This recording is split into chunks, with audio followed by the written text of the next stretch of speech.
해법을 찾는 토론 이슈엔 직설 시작하겠습니다. 이번 대통령 선거의 화두는 뭐니 해도 부동산입니다. 현 정부의 20번이 넘는 대책에도 집값이 크게 오르면서 민심이 악화됐고 이에 여야 대선 후보 누구 할 것 없이 비판하고 나섰는데요. 누가 당선돼도 대대적인 정책 개편이 예고된 만큼 부동산 시장도 예의주시하고 있는 분위기입니다. 대선 후보들의 부동산 공약과 그 파장 지금부터 짚어보겠습니다.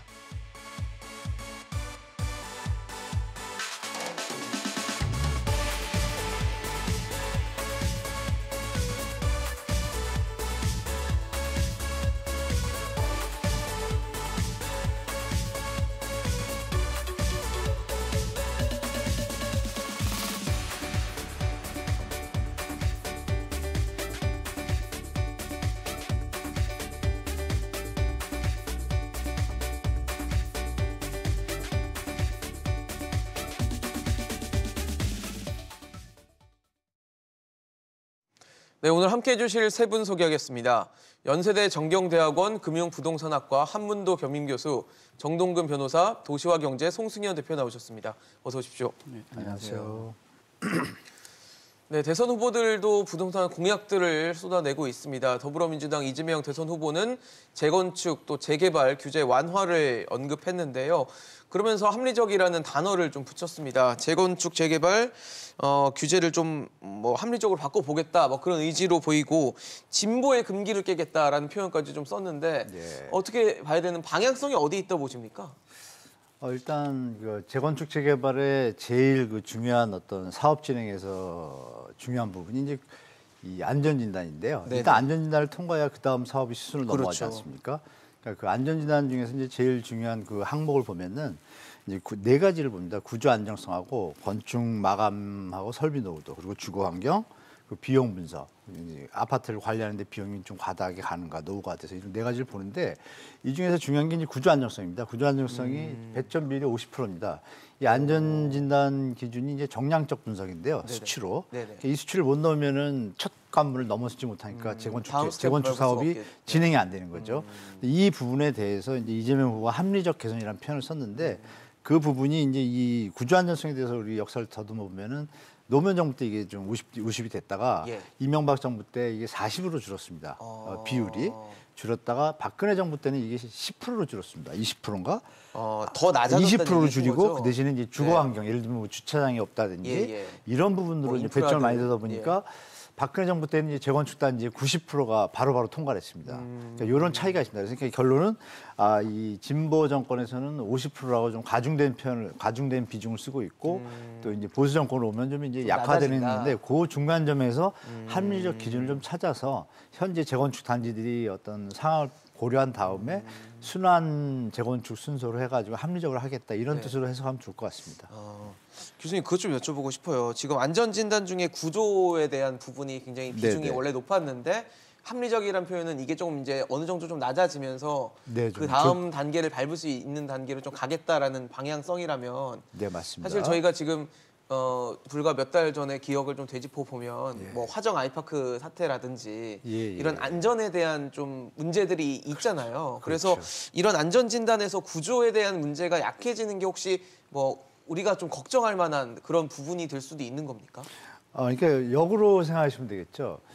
이 재건축 진단 통과, 안전진단 통과라는 얘기는 아파트가 그만큼 노후되고 안전에 문제가 있다는 얘기잖아요. 이 구조 안정성의 핵심이 이제 건축물의 기울기, 집안치마 이런 걸 보는 건데 상태가 안 좋은 거죠. 그럼 빨리 하겠죠. 빨리 해야 되는데 지금 합리적 개선이라는 개념은 그런 것 같습니다. 이 부분도 중요하지만 주차 환경이나 배관이 30년 전에 지은 것들은 이제 동관입니다. 녹이습니다. 동관이 아니라 이제 그냥 강관이라 그러니까 녹이 잘 슬어요. 그걸 전체를 가는 비용보다 녹물 나오는 거 그 얘기죠.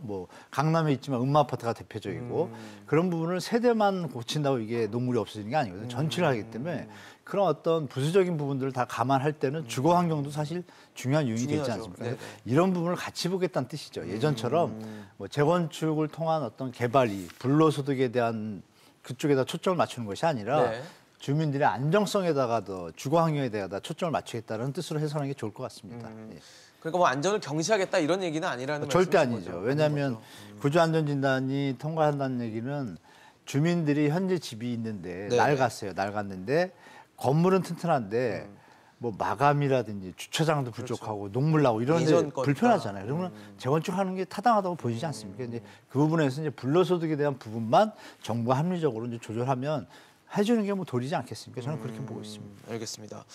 변호사님 어떻게 보세요? 합리적이라는 표현 자체가 좀 사실 좀 긍정적인 수도 있지만 또 반대로는 좀 뭔가 여지를 좀 남겨놓는 단어일 수도 있을 것 같은데 어떻게 보십니까? 예, 뭐 한 교수님께서 구조안전진단 이제 평가 항목에 대해서 먼저 말씀을 좀 해주셨는데 그 전에 이제 한번 짚고 넘어가야 될 게 이 재건축 안전진단 검사에서 그 소위 이제 구조안전 부분을 강하게 심사한다는 거는 구조안전진단이 했을 때 아직까지 이 아파트는 견딜만 하니까 더 써라 이런 거예요. 그러니까 뭐 그걸 통해서 보강을 하겠다 이런 게 아니고 오히려 실제로 지금 최근에 뭐 아파트가 붕괴되는 좀 안 좋은 일이 있었긴 하지만 그런 부분에서 심사를 소홀히 하겠다는 것이 아니고 지금 이제 재건축 연한이 30년 정도로 제한이 되어 있는데 그 30년 정도 썼어도 아직까지 더 쓸만하다. 그러니까 재건축은 아직 할 단계가 아니다. 이런 식으로 재건축을 못하는 방향으로 어떻게 규제를 하고 있기 때문에 이런 부분은 사실상 이제 뭐 실제로 구조 안전을 소홀히 여기겠다 이런 차원에서 접근할 문제는 아니라고 봅니다.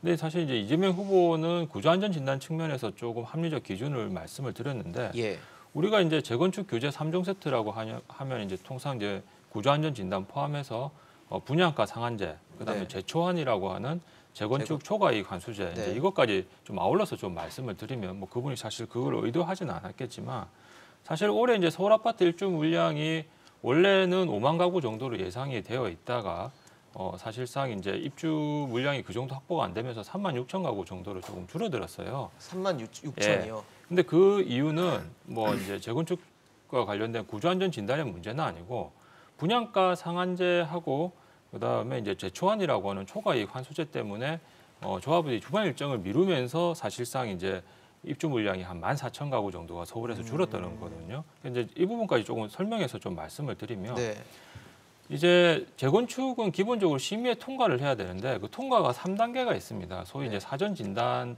안전 검사가 있고 그다음에 1차 정밀 감정, 2차 정밀 감정, 소위 이제 2차 정밀 감정이라는 것이 2018년 3월경에 도입이 됐는데 1차 정밀 감정에서 등급이 5등급으로 나뉩니다. 1등급부터 A등급부터 2등급까지 나오는데 D등급이 나오면 조건부 재건축에 대한 허가라는 어떤 판정을 받으면서 사실상 다시 적정성 심사라는 한 번 더 2차 정밀 안전 진단을 받아야 돼요. 그런데 그 조건을 만족해야 할 수 있다는 그렇죠. 말씀이신 거죠. 그래서 2등급이 나오면 바로 이제 재건축이 확정이 되는 것이고, 근데 D등급을 받아서 작년에 적정성 심사를 통과한 그 아파트 단지가 한 군데도 없습니다. 그리고 2018년 3월 이후에 적정성 검사를 통과한 단지는 약 4군데 정도밖에 안 되고요.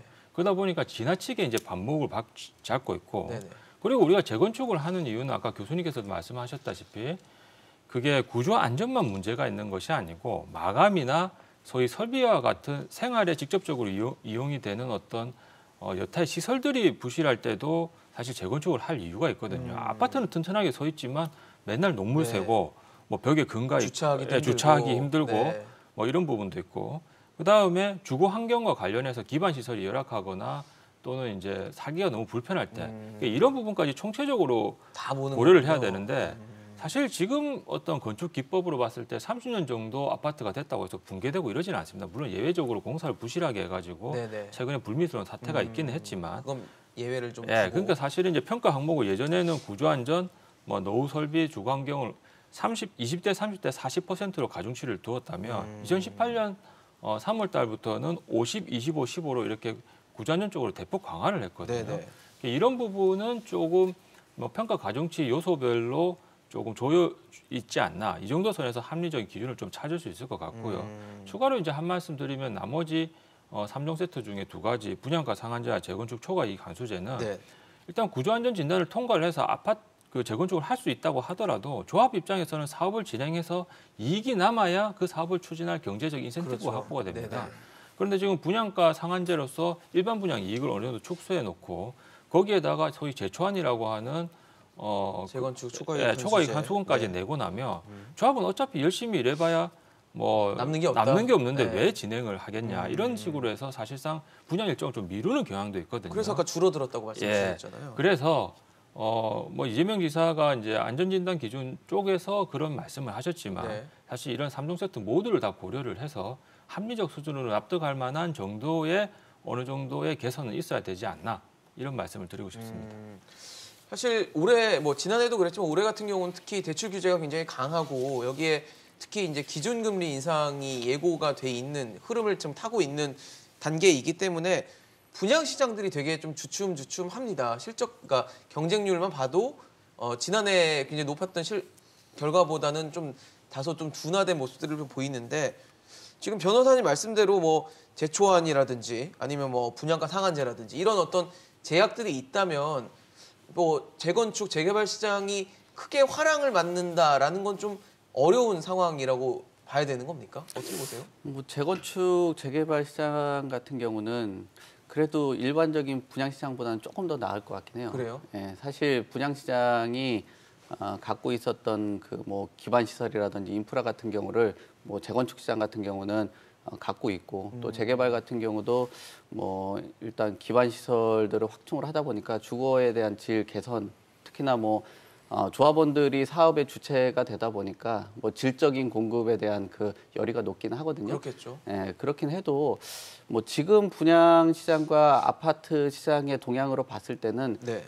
뭐 선도는 재개발 재건축이 할지 모르겠지만 예전보다 열기는 굉장히 떨어질 것으로 보여집니다. 지금 말씀하신 대로 분양 시장 같은 경우는 뭐 서울 같은 경우는 경쟁률이 절반으로 떨어졌고요. 네. 뭐 수도권 같은 경우는 한 5분의 1 정도의 수치가 지금 나타나고 있습니다. 경쟁률 측면에서요. 그렇죠. 그렇다면은 아무리 재개발 재건축이라고 해도 또 과도한 이익을 뭐 좀 노려보는 뭐 그런 시공사나 조합들이 있다라면 경쟁률이 떨어질 수밖에 없다라고 보여지고요.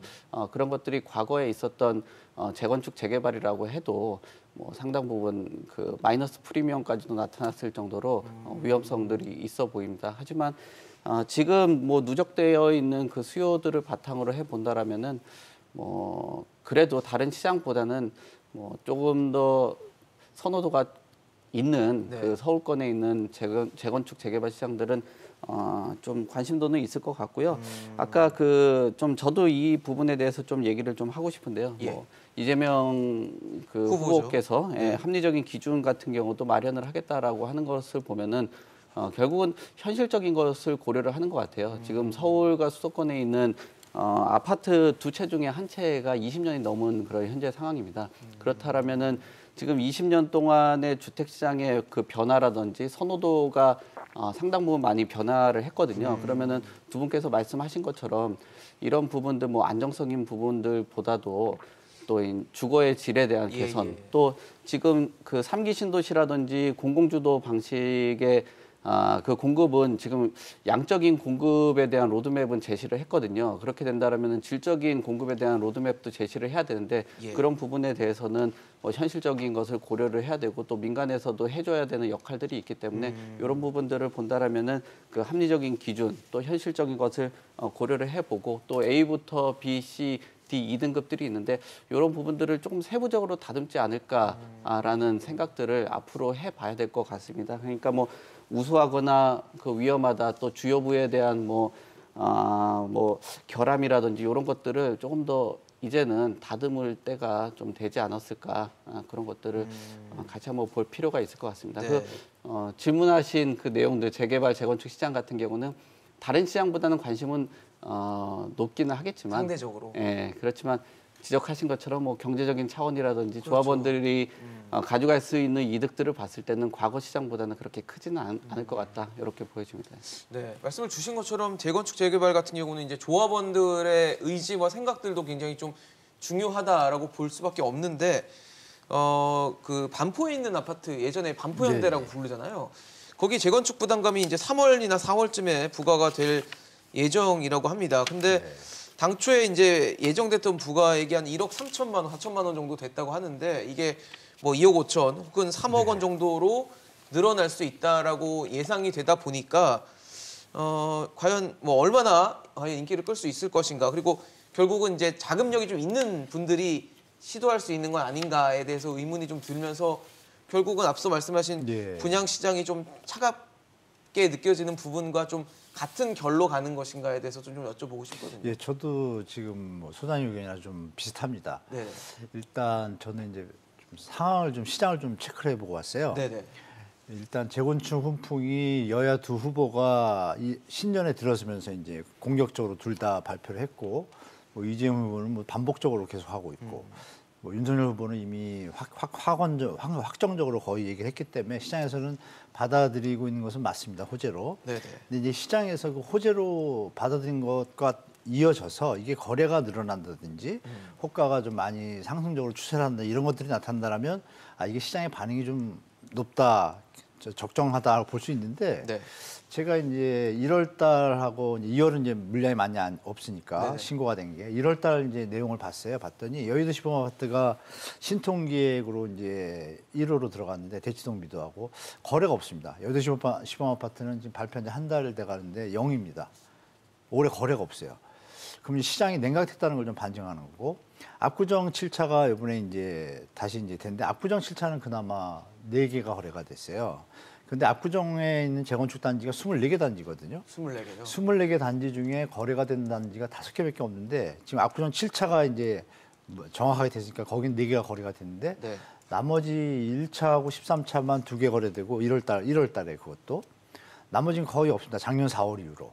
아, 그래요. 그러니까 이게 시장이 생각보다 냉각돼 있고 그렇네요. 또 한편으로는 가격의 고점이라는 어떤 시장의 어떤 임계점에 다다랐다는 수요자들의 어떤 판단이 있는 것 같아요. 그걸 왜 제가 하냐면 어느 기사를 보니까 뭐 VIP급 고액 자산가들이 국내 시장보다 맨하탄 부동산에 지금 투자하는 그런 보도가 꽤 있어요. 그게 뭐냐면 가성비를 따질 때 맨하탄에 있는 주택 가격의 평당 가격이 지금 한국 거보다 저렴한 거예요. 그래가지고 VIP 이쪽에서 그쪽으로 투자를 권유하나 봐요. 근데 이런 전반적인 걸 계산해 보면 아 한국의 현재 우리 대한민국의 이 가격이 지금 급상승했잖아요 몇 년 동안. 여기서 약간 조정을 겪는 시기가 아닌가라고 보는 것이 제가 볼 때는 호재가 있긴 하지만 소장님이나 뭐 변호사님 말씀하신 것처럼 그런 다른 부분에 어떤 경제 수익적인 면에서 어떤 그 폭이 예전 같지 않기 때문에 예전보다는 호재의 어떤 반영도가 좀 적다라고 판단하시고 시장의 장밋빛보다는 약간 좀 보수적으로 호재를 판단하면서 가시는 게 좋을 것 같습니다. 뭐 재건축 재개발 시장 하면 사실 화랑이 될까 말까를 궁금해하시는 분들이 많았는데 지금 현재 상태로만 봤을 때는 좀 호재랑 악재가 좀 이렇게 좀 뒤섞여 있다라는 생각이 좀 드네요. 네, 뭐 그 부분과 관련해서는 뭐 모든 재건축 뭐 정비조합 사업과 관련해서 일관되게 말씀드리기는 힘들 것 같고요. 예. 사실상 뭐 지금 또 부동산 전문가들 사이에서 굉장히 핫하게 이슈가 되는 것이 향후 올해 이후에 부동산 시장의 방향이 어디로 갈 것이냐, 그렇죠. 과연 안정세냐, 하락세냐, 뭐 다시 한번 치고 올라갈 여지가 있느냐 이런 부분인데 사실상 부동산 가격을 결정하는 경우는 결국 입지와 주거 환경이 굉장히 영향을 미치는데 사실 이제 정비 사업 같은 경우는 어느 정도 정비구역을 지정하면서 도시계획적 판단이 확보가 되어 있고 기존의 어떤 정비 기반 시설이 잘 돼 있다는 측면에서는 오히려 가격 방어에서는 좀 더 선호도가 있을 것으로 보입니다. 그래서 모든 정비구역이 다 그렇지는 않겠지만 일부 조금 뭐 인기도가 있거나 굉장히 전통적으로 선호하는 부분에 있어서는 사실상 조금 저는 경쟁률이 있을 거다라고 보고 있고요. 사실 이제 또 아까 한 교수님 말씀하셨다시피 이제 재건축과 관련돼서 부담금 문제 때문에 이 제초안에서 발생하는 그러니까 정비 사업이 제대로 진행될 수 있을까 이 부분에 대해서 제가 조금만 첨언을 드리자면 사실상 재건축으로 얻은 이익이 이제 3천만 원 이상이 1인당 3천만 원 이상이 되면 최소 10%에서 최대 50% 정도 제초한 이익에 대해서는 사실 분담금을 추가로 납부를 해야 돼요. 그런데 이 분담금이라는 게 제초한 부담금만 있는 것이 아니고 조합이 사업을 한다고 해서 반드시 사업이익이 보장이 된다는 게 없습니다. 예를 들어서 지금 분양가 상한제 때문에 조합의 사업이익은 결국 일반 분양에서 나오는 이익이거든요. 조합은 분양이야 어차피 자기 집 헌집 부수고 새 집을 받는 개념이니까 그래서 비영리 사업에 해당되는 것이고 그런데 어떤 분양가 상한제 등으로 인해서 사업 수익이 줄어들면 그 줄어든 수익은 결국 조합의 구성원인 조합원이 부담을 해야 돼요. 그래서 그런 1차적인 부담금이 있고 네네. 그래서 겨우 이익을 냈는데 거기에 대해서 추가적으로 재초안에 따른 추가 부담금이 2차 부담금으로 추가로 구성이 돼 있단 말입니다. 그래서 지금 뭐 반포현대 같은 경우는 3억 원의 부담금 때문에 지금 굉장히 언론에서 조금 핫하게 다루고 있는데 예. 그 얼마 전에 서초구 반포 주구 1당지 3주구 같은 경우는 1인당 4억 원의 지금 추가 분담금이 예상이 된다 해가지고 굉장히 문제가 되지 않았습니까? 그런데 이게 가만히 생각을 해보면요, 사실상 이제 사업 종료 시점, 그러니까 통상 이제 법적으로 얘기하면 이제 이게 준공이나 사용 승인 시기인데 그 시기에 부동산 가격이 부동산이 활장이냐, 소위 아니면 이제 침체기냐, 뭐 이런 거에 따라서 사실 제초안 계산의 방식이 달라지다 보니까 네. 어느 시기에 준공을 받는지에 대해서 조합이 굉장히 민감할 수밖에 없었어요. 그래서 그렇죠. 이런 얘기도 있습니다. 제초안의 납부 여부는 그냥 그 당시에 부동산 시세에 따른 복불복이라고. 그러다 보니까 그게 지나치게 많은 경우에는 오히려 또 조합이 분양 일정을 미루게 되는 그런 문제가 있는데 네. 저는 마지막으로 한 가지만 좀 첨언드리면서 마무리 짓고 싶은 부분이 이 제초안에 조금 아무래도 제가 법률가다 보니까 법적인 부분의 문제점에 대해서 한 짧게 3-4가지만 짚고 넘어가려고 해요. 그래서 아까 말씀드렸던 첫 번째가 부담금이라는 게 제초안 부담금만 있는 것이 아니고 일반 이익이 크지 않아서 조합이 손해를 봤을 때 조합원이 추가로 부담하는 부담금도 이미 있습니다. 네네. 경제적 부담이 있고요. 그 리스크를 감수를 하고 조합은 사업을 하는 겁니다. 두 번째, 제초안으로 인해서 구축을 멸실시키고 소위 헌집을 멸실시키고 새로운 집을 지었다 해도 네. 그 새로운 집을 가지고 있는 것은 미실현 이익입니다.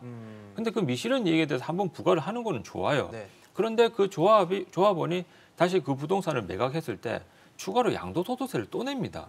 그러면 제초안에 의해서 납부하는 부담금과 다시 한번 그거를 매각했을 때 발생하는 양도소득세는 어떻게 보면 사실상 그 과세 대상이 중복이 돼서 이중과세 문제가 또 하나 있어요. 그리고 세 번째는요. 지금 이제 각 구청이나 인허가청에서 아파트의 용적률을 300% 정도 올려주면서 예. 이미 상당 부분 좀 어려운 얘기이긴 하지만 그 정비구역 내에 있는 국공유지를 원래는 무상으로 조합에다가 넘겨줘야 되는데 그걸 넘겨주면서 최소 100억에서 300억 가까이 돈을 받아요. 그리고 무상이 아니네요. 네, 그리고 조합도 정비 사업이 어느 정도 완성이 되면 네. 조합에서 설립한 시공한 어떤 정비 기반 시설을 상당 부분 또 관할 행정처에 또 기부 체납을 합니다. 네. 그래서 이미 어느 정도 모든 이익을 조합원들이 독식하는 것은 아니고 네. 뭔가 내는 게 계속 있네요. 내는 게 계속 있는데 여기에 대해서 이런 식으로 계속 제초안의 어떤 부담금을 계속 부과를 게. 하다 보면 사실상 인간인지라 내가 굳이 이렇게까지 해서 해야 동기가 되나? 있나 또 이런 문제가 있고 또 제초안이 만약에 발생을 해서 부담금을 납부하는 조합원이 있는데 네. 그 조합원이 은퇴 조합원이고 나이가 많으신 분이라 생각해 보세요. 내가 제초안이나 또 추가적인 분담금도 낼 수 있는 리스크도 있고 그렇죠. 제가 지금 은퇴해서 당장 소득이 없는데 내가 언제 3, 4억을 마련하겠냐. 그렇죠. 나는 그냥 그럴 수도 재건축 안 하겠다라고 해서 오히려 조합 설립 인가나 이런 각종 절차에서 조합원들의 동의율이 떨어져서 결국은 이 이후와 윤 후보 모두 공이 공급 정책을 확대하겠다는 지금 정책 기조를 발표하고 있는데 네네. 이 기조에 이것이 오히려 발목을 잡아서 공급 확대가 안 될 가능성도 있습니다. 그래서 이런 부분을 종합적으로 고려를 한다면 조금 제초안과 관련돼서 무조건 뭐 불로소득을 환수해야 된다? 좋죠, 당연히. 환수를 하면서 공급도 확대가 되면 좋은데 그렇죠. 그게 동시에 갈 수가 없다라고 하면 적어도 제초안이나 뭐 분양가 상한제 정도는 좀 조율을 할 필요가 있다. 이런 말씀을 드리고 싶습니다. 좀 복잡해요. 사실 이 부분에 대해서 지금 대선 후보들이 얼마나 좀 감안을 하고 있을지 또 이 부분에 대한 수정을 할지도 지켜볼 부분이 아닌가 싶습니다. 국민의힘 윤석열 후보는 현 정부의 부동산 정책을 뭐 계속 비판해 왔고요. 또 그러면서 송파에 20억짜리 아파트 산다고 해서 갑부가 아니다라는 발언까지 했습니다. 그러다 보니까 그런 얘기가 나와요. 시장에서 굉장히 좀 혼동스러운 부분들이 뭐 종합부동산세, 뭐 거래세, 또 취득세, 혹은 대출 규제 뭐 이런 것과 관련된 기준들에 대한 액수 그리고 뭐 공시가격이냐 시세냐 이런 여러 가지 기준들이 너무 달라서 복잡하다. 사실 일반 국민들이 알기 너무 힘들다 이런 얘기들이 있다 보니까 대선 이후에 혹시 이런 고가주택이라는 표현이 맞는지는 모르겠지만 그 부분에 대한 기준이 좀 바뀌는지 여부 혹은 뭐 통합되는지 여부 이 부분도 좀 알아봐 주시면 좋을 것 같은데 어떻게 보십니까? 우선 그 윤석열 후보께서 말씀하신 20억짜리 아파트는 뭐 가뿐은 아니어도 그 상대적으로 보면은 높은 가격에 또 훌륭한 인프라를 갖추고 있는 지역의 아파트인 거는 사실입니다. 그렇죠. 예. 네. 뭐 그렇게 된다라면 그 밑에 있는 분들 같은 경우는 오히려 상처를 받을 수가 있겠죠. 그러니까 오히려 이런 뭐 금액을 가지고 특정 지역을 거론을 하면서 얘기하는 거는 조금 부동산 정책을 벗어난 거라고 보여지고요. 지금 그 공시가격이라든지 이런 부분들 같은 경우도 저는 개인적으로는 보유세 부분들이 좀 강화가 되는 게 맞다라고 보여져서 기존에 있었던 9억에서 상향을 하는 거에 대해서는 네네. 또 고가주택의 기준을 바꾼다라는 거는 좀 위험성이 있다라고 보여져서 네, 그 부분에 대해서는 글쎄요. 지금 뭐 주택가격 안정을 위해서는 네. 기존에 있었던 것들이 좀 더 좋다라고 개인적으로는 평가하는데 뭐 다시 되돌리기가 쉽지는 않겠다라고 그렇죠. 보여집니다. 예. 예, 예. 그러나 지금 글쎄요, 지금 공급에 대해서 이야기나 뭐 LTV 뭐 이런 부분들을 완화를 하겠다라는 거를 봤을 때는 네네. 뭐 현실적으로 봤을 때는 공약 정도에 불과하지 않을까라고 생각을 해요. 왜냐하면 대출 규제를 완화하는 부분도요. 네, 그렇습니다. 왜냐하면은 지금 이 대출 규제가 지금 완화가 된다라면은 지금 20대, 30대, 특히나 30대 이하는 주택을 매입한 비율 자체가 40% 정도가 되거든요. 그렇게 되면 이 규제를 완화를 해서 앞으로의 주택 가격의 불안한 상황에서 주택 부담 지수를 더 올릴 수밖에 없는 그런 것으로 보여지기 때문에 대출 규제를 완화를 한다라는 거는 아무래도 주택 가격을 좀 하향 안정화된 상황에서 완화를 하거나 아니면은 공공에서 그 공급하는 방식, 뭐 3기 신도시를 비롯해서 예. 뭐 토지 임대부가 됐던 적정 규모 안에 금액 안에서는 대출 규제를 완화를 하는 것은 맞다라고 보여지지만 그 이상의 과도하게 집값 상승에 대한 고점이 인식이 강한 지금 상황에서 지금 뭐 소위 그 영끌 매수를 하신 분들이 영혼까지 끌어서 이자를 부담하는 거에 대한 굉장히 지금 아픔을 겪고 있고 앞으로도 예상되는 시나리오거든요. 그렇게 네. 된다면 여기서 추가적으로 그 아픔을 갖는 수요자들이 더 발생을 한다라는 것은 위험성이 있어 보입니다. 그래서 지금 공약 정도, 그러니까 내 집 장만을 그 마련하기 위한 뭐 발판을 삼아주겠다라는 그 방향성 제시 정도로 해석을 해야 되지 지금 그 상황에서 뭐 어떤 후보가 될지 모르겠지만 두 후보가 바뀐다고 해가지고 이 80%, 90%라는 거는 위험성이 좀 있어 보인다라고 보여지고요. 전체적인 시장 자체에서는 뭐 주택 가격이 우선적으로는 하향 안정이 우선이 돼야 된다. 그러고 나서 뭐 이런 전체적인 공약에 대한 발표가 현실로 이루어지는 게 맞지 않을까 뭐 그렇게 보여집니다. 그러니까 지금 송승길 대표님 말씀은 이제 금리가 오르는 지금 기조에 있고 이게 나중에 이자 부담으로 다가오는 부분이기 때문에 LTV를 풀어준다는 건 이제 대출이 좀 쉬워진다는 측면이니까 이런 부분에 대한 감안도 해야 된다고 말씀을 주셨는데 어떻게 보세요, 교수님? 사실 지금 저희가 앞에 저 윤석열 대표님 후보 의견에 네. 100% 공감합니다. 뭐 다 말씀을 주셨고 일단 젊은 층의 내용들이나 어떤 반응을 보면요. 좋아하는 것은 언론 보도상에만 좀 나와 있지 실제 시장에서는 별로 좋아하지 않습니다. 젊은이들이 어떤 표현을 하냐면 제가 물어봤죠. 직접 많이 여러 계층에 특히 이제 한 40대 이하 분들 물어보면은 그겁니다. 뭐 이 높은 집값을 그러니까 뭐 대표님 얘기의 요약이죠. 이 높은 집값을 우리가 떠받치란 얘기냐. 그러면서 이건 경제적 약탈이다. 기성세대 이런 어떤 심증이 좀 팽배합니다. 젊은 세대들한테. 그러니까 객관적으로 봐도 지금 가격 조정 국면이기 때문에 조정 후에 해도 될 것을 미리 이렇게 선거를 이용해서 포퓰리즘이라고 보는 것이 시장의 어떤 수요자들의 반응이에요. 나 좋다. 이 집값 비싸도 내가 다 하겠다. 이거는 투자나 투기하는 분들은 좋아하죠. 집값을 받쳐주고 올려주니까. 그러니까 시장에서는 지금 일단 가수를 다 차단한 상태고 투자의 어떤 경로가 지금 많이 차단돼 있기 때문에 실수 시장으로 재편되는 과정 속에서 후보들이 던지긴 했지만 가계부채 상황도 심각하고 또 고승범 금융위원장도 이거 총량 규제를 하고 있으니까 이게 DSR 적용이 되고 여러 가지 복잡한 문제가 있기 때문에 쉽게 예상보다 이렇게 풀어질 것 같지는 않습니다. 누가 되더라도. 근데 지금 그 LTV를 뭐 90% 혹은 80%로 DSR이 낮추겠다라고 하고 그래봤자 그렇죠. 뭐예요? 소득에 90% 대해 100% 해도 뭐 DSR을 적용하면 다 의미가 없잖아요. 그렇죠. 막히겠죠. 근데 막힙니다. 그냥 DSR 기준에 맞추면 결국 LTV가 낮아지게 돼 있습니다. 그러니까 결론은 의미가 없죠. 립 서비스일 가능성도 높다고 보는 거죠, 저는. 그러니까 시장에서 너무 환호할 만한 장기주택- 상황은 네? 아니네. 예? 환호를 할 만한 상황은 아닌 거예요, 사실. 아니죠. 이 네. 집값이 정상이고 저점이고 부담 가능한 지수라면 환영할 만한 일인데 네네. 높다라고 지금 시장에서 판단하고 있고 여러 가지 외적인 요인들이 그거를 환호하거나 지금 말씀대로 반기는 분위기는 좀 아닌 걸로 지금 보이고 있습니다. 시장에서. 그렇죠. 지금 저희가 보여드리고 있는 것처럼 그러니까 집값의 90%를 대출받을 수 있게 해주겠다. 집값의 80%를 대출받을 수 있게 해주겠다라는 얘기인데 그러니까 미국하고 일본이 그거 하다가 버블 터진 거 아닙니까? 그거 다 알고 있다는 얘기죠. 취지는 쉽게 사주겠다는 네네. 건데 이게 이제 금리 인상이나 혹은 집값 하락기에 접어들었을 상황에서는 분명히 이자 부담이나 이런 걸 감안할 수밖에 없는 뭐 그런 상황으로 보여지는데 변호사님 보시기에는 네, 어떠세요? 저는 시장이 지금 두 분 취지에 공감도 하면서 약간 다른 견해를 가지고 어떤 있는데요. 의견 갖고 계십니까? 일단 기본적으로 일반론을 좀 말씀을 드리면 예. 저금리 유동성 잔치가 지금 미국에서도 지금 연준에서 인플레이션 걱정을 해서 금리를 그렇죠. 오르겠다 하고 한은도 지금 올해 또 추가로 뭐 작게는 두 번 정도, 세 번 정도 금리를 금리 올릴 인상 수 예상이 있다. 돼 있지 않습니까? 예상이 나오죠. 근데 금융 접근성이 높을 수밖에 없는 저금리 시대에 네네. 모든 사람이 금융 접근성이 높은 건 아니에요. 그래서 결국 사실 이번 정부의 실책 중에 하나가 집값이 단기 2배 정도 폭등한 것도 있지만 예.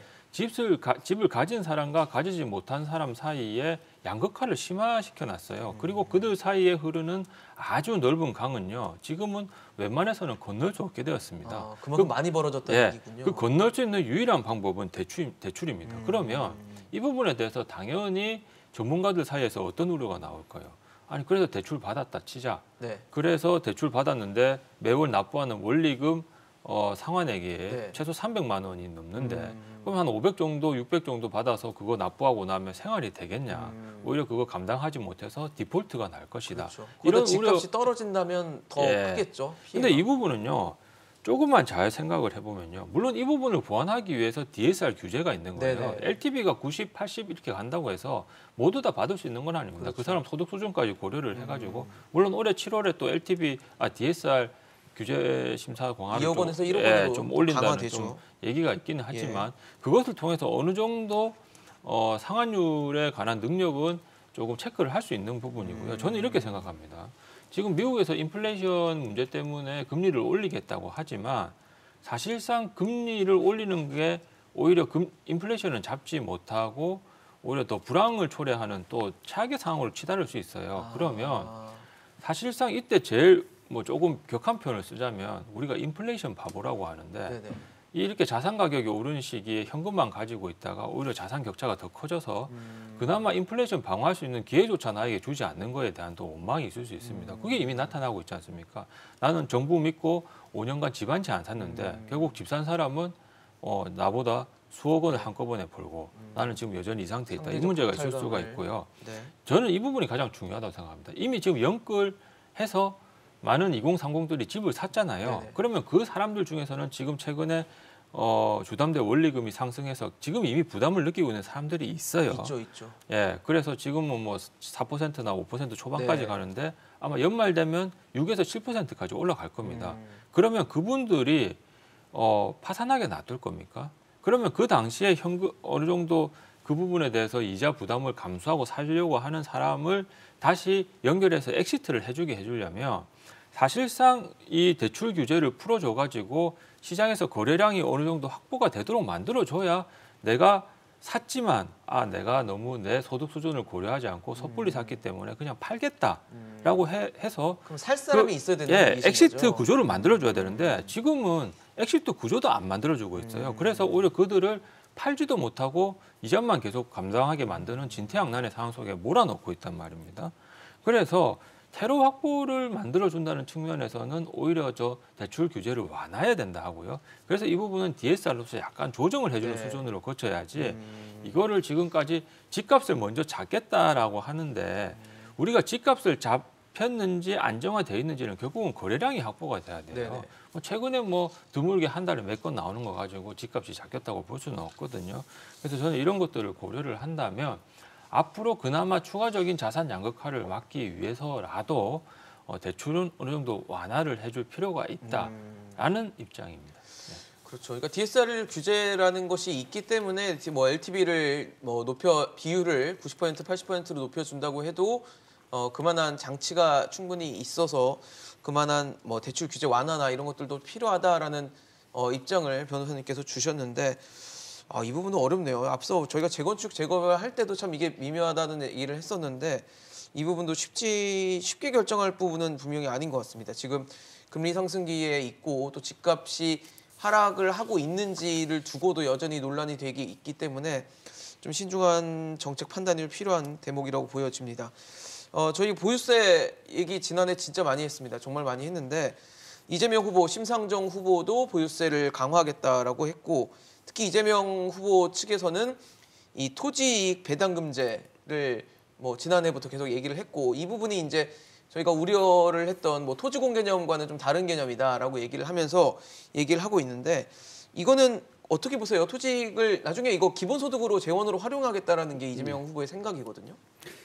저는 이게 뭐 요즘에 거론을 안 하시는 거 보니까 또 여권에서도 좀 잠잠해지는 거 보니까 사실 저희가 계속 얘기는 하고 있는데 별로 관심도는 많이 떨어진 것 같습니다. 그런데 기본소득을 하려면 이걸 쓰겠다는 거거든요. 네, 근데 기본소득이라든지 저런 설계 자체가 사실상 쉽지는 않을 것 같습니다. 그리고 토지 공개념, 뭐 이제 토지익 배당제 뭐 이런 것 같은 경우 논의된 건 한 10년 전부터 논의는 됐었거든요. 그렇죠. 근데 오랜 기간 동안 뭐 과세적인 측면이라든지 아무리 토지가 적다라고 해도 용적률을 인상을 하면서 또 그 바닥에 대한 면적들 또 조망이나 높이에 대해서 뭐 평가를 어떻게 하겠냐라고 했을 때 그런 산출하는 방법 자체가 쉽지는 않기 때문에 이 그 토지이익 배당금제라는 세제가 사실 뭐 어떤 방향성 제시 정도로 아까 말씀드린 것처럼 공약이라는 게 방향성 제시인 거지 뭐 현실적인 것은 아니기 때문에 좀 힘들 것 같다라고 보여지고요.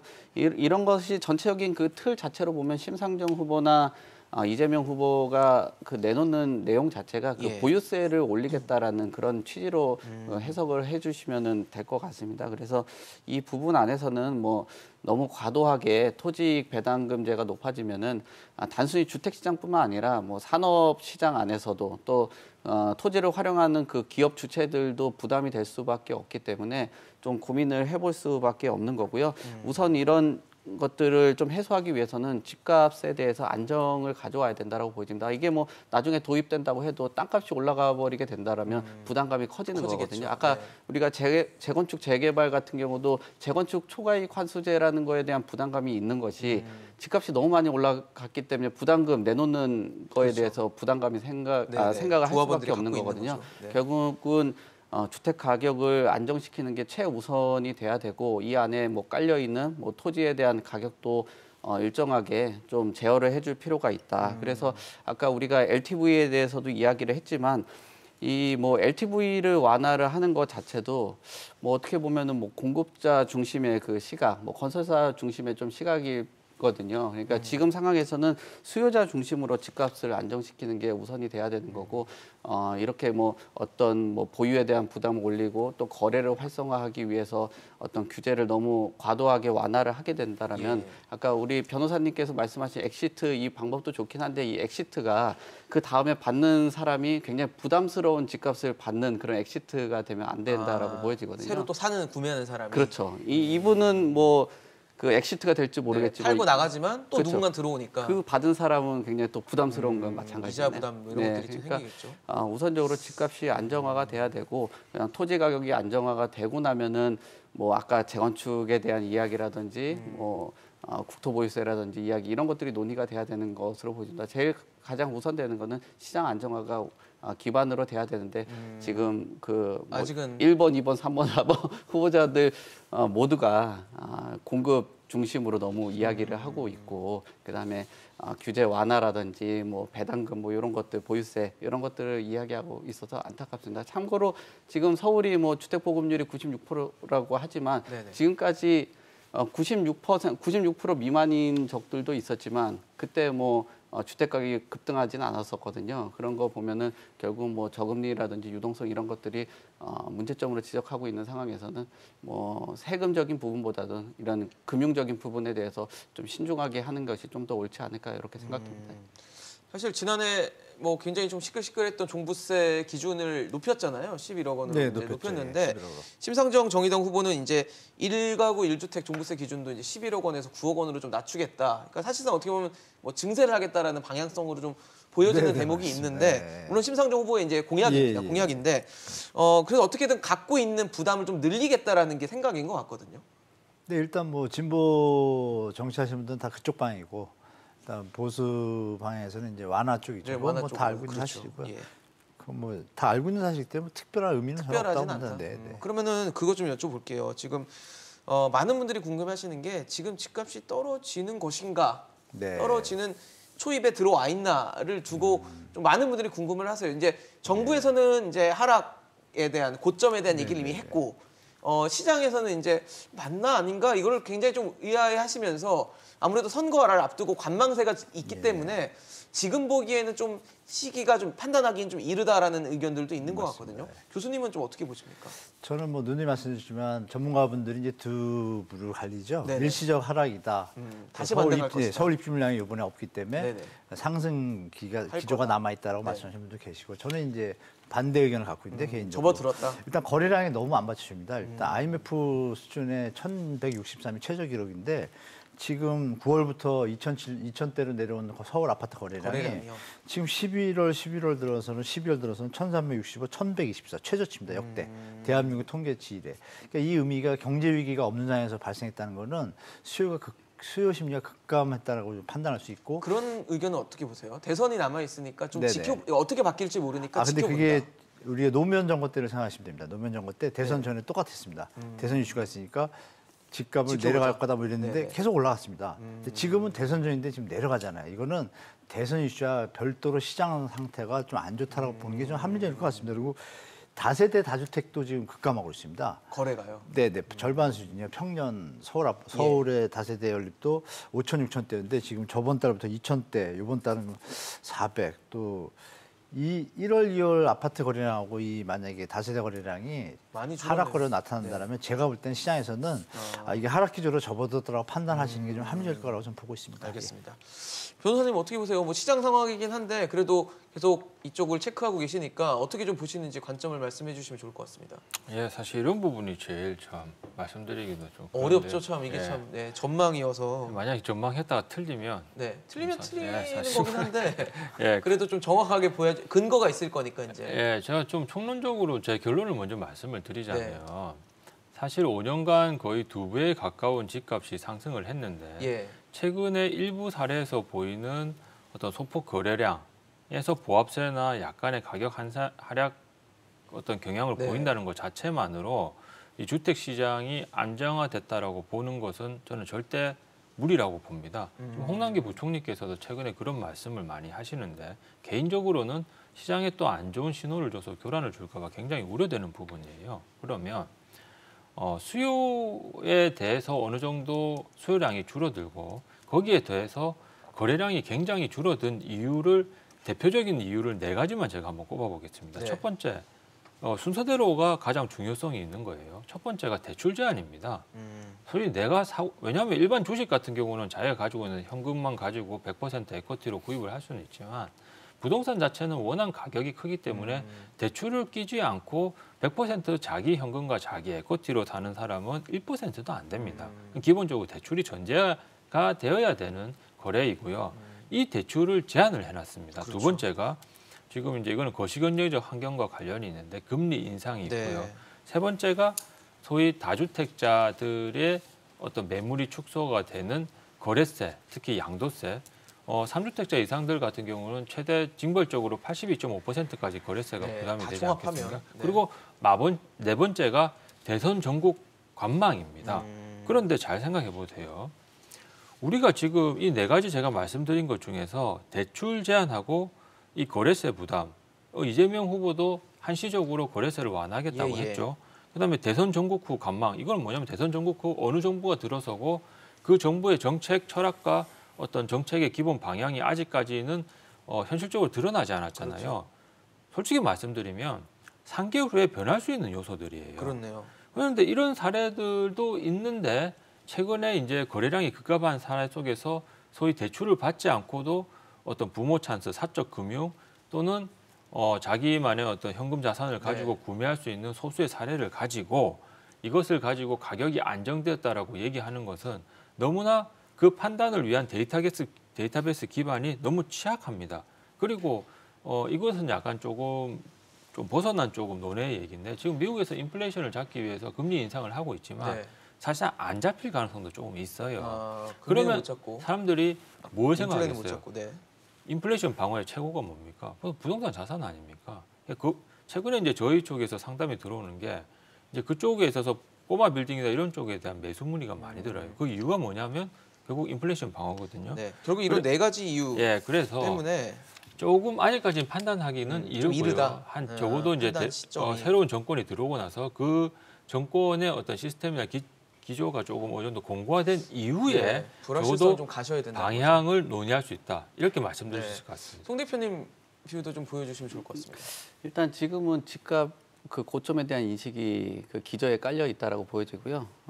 지금 6월 과세 기준일이 얼마 남지 않았습니다. 그래서 제가 생각하기에는 거래량은 늘 것 같은데 네. 4월에서 5월 정도 하락 거래량이 좀 늘어나지 않을까. 왜냐하면은 보유에 대한 부담들이 높아지기 때문에 그런 뭐 하락 거래들이 일어난다라면 이게 장기화가 되면은 뭐 하락으로 이어질 수 있겠지만 6월 이후에 또 반등이 된다라면 아까 말씀하신 뭐 공약에 대해서 그런 것들을 다 실현을 한다라면 다시 반등을 할 수 있는데 네네. 실현 가능성이 좀 떨어지기 때문에 이 그 추이 정도로 이어지지 않을까. 근데 한 4월에서 5월 정도는 좀 하락 거래가 좀 많이 일어나지 않을까 그렇게 보고 있습니다. 알겠습니다. 뭐 시장에 대한 판단은 이제 투자자와 또 집을 구매하려는 의사가 있으신 분들이 어떻게 또 보느냐에 따라 달라질 것으로 보입니다. 전문가들도 판단하기 좀 어려운 시장 분위기가 아닌가라는 생각이 들지만 좀 이자 부담이 더 늘어날 것으로 예상되는 상황이기 때문에 이 부분에 대한 고민도 함께 해보시면 좋을 것 같습니다. 오늘 한문도 교수, 정동근 변호사, 송승현 대표와 함께했습니다. 이슈앤직설 오늘 준비한 소식은 여기까지입니다. 지금까지 시청해주신 여러분 고맙습니다.